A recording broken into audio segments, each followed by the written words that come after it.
From the following particulars of a self-occupied house, calculate income or loss from it.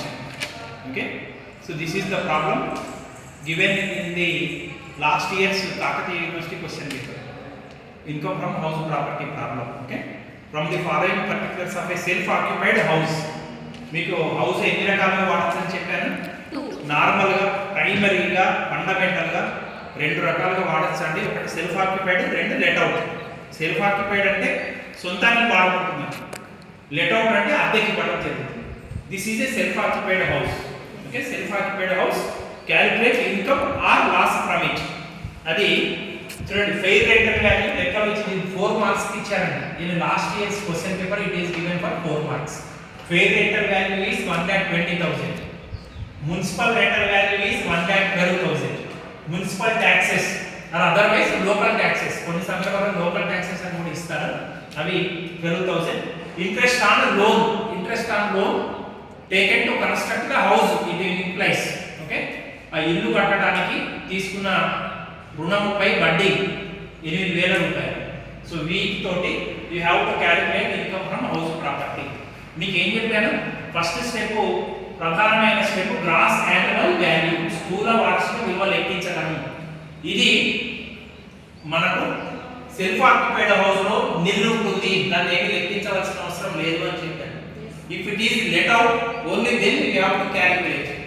Otherwise మీరు దీంట్లో working notes రాసి, working notes లో ఏం రాస్తారంటే as it is a self occupied house GAV is nil అని చెప్పి రాయాలి పరీక్షలో ఖచ్చితంగా. అంటే సొంతానికి వాడుకుంటున్న గృహం కాబట్టి స్థూల వార్షిక విలువ 0 అని చెప్పి రాయాలి.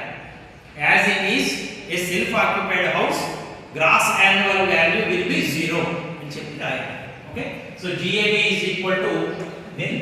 దీంట్లో నుంచి మున్సిపల్ ట్యాక్సెస్ తీసివేస్తామా, సొంతానికి వాడుకున్న ఇంటికి తీసివేయము అని చెప్పాను. No municipal taxes will be allowed in case of self occupied house. So it is also nil. What is this? NAV, net annual value, నికర వార్షిక విలువ. దీంట్లో నుంచి రెండు డిడక్షన్స్ ఉంటాయండి. నార్మల్ గా deductions under section 24A standard deduction. దీంట్లో ఉంటుందా standard deduction? No standard deduction will be allowed in case of self occupied house. This is nil. Similarly 24B interest on loan. ఇది ఒక్కటి మాత్రమే తగ్గింపుగా ఇవ్వడం జరుగుతుంది. Only one amount will be given as deduction. You need not calculate anything. So interest on loan taken to construct the house is 8,000 rupees. చూడండి, ఈ amount నుంచి ఇది తీసివేస్తే యువర్ వాల్యూ విల్ బి -8,000. ఇక్కడ ప్లస్ వాల్యూ ఏమీ లేదు, ఈ రెండు కలిపి దీంట్లోంచి తీసివేయాలి. So total amount is 8,000. So what is this? This is the loss on income from house property.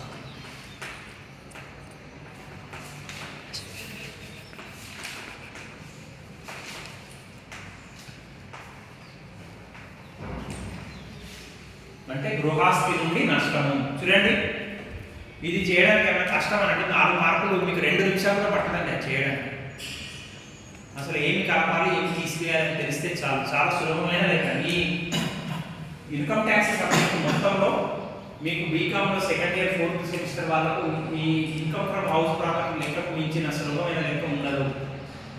Compulsory 4 మార్కులకు ఇస్తే 4 మార్కులు చేయండి, 12 మార్క్స్ ఇస్తే 12 మార్క్స్ కూడా లెక్కనే చేయండి. Did you understand? థియరీ రాయడం కంటే లెక్క చేయడం చాలా సులభము. మీకు తెలిస్తే చాలు ఏం తీసివేయాలి, ఏం కూడాలి. If you know what to be added, what has to be deducted, you can easily do. Okay? Thank you.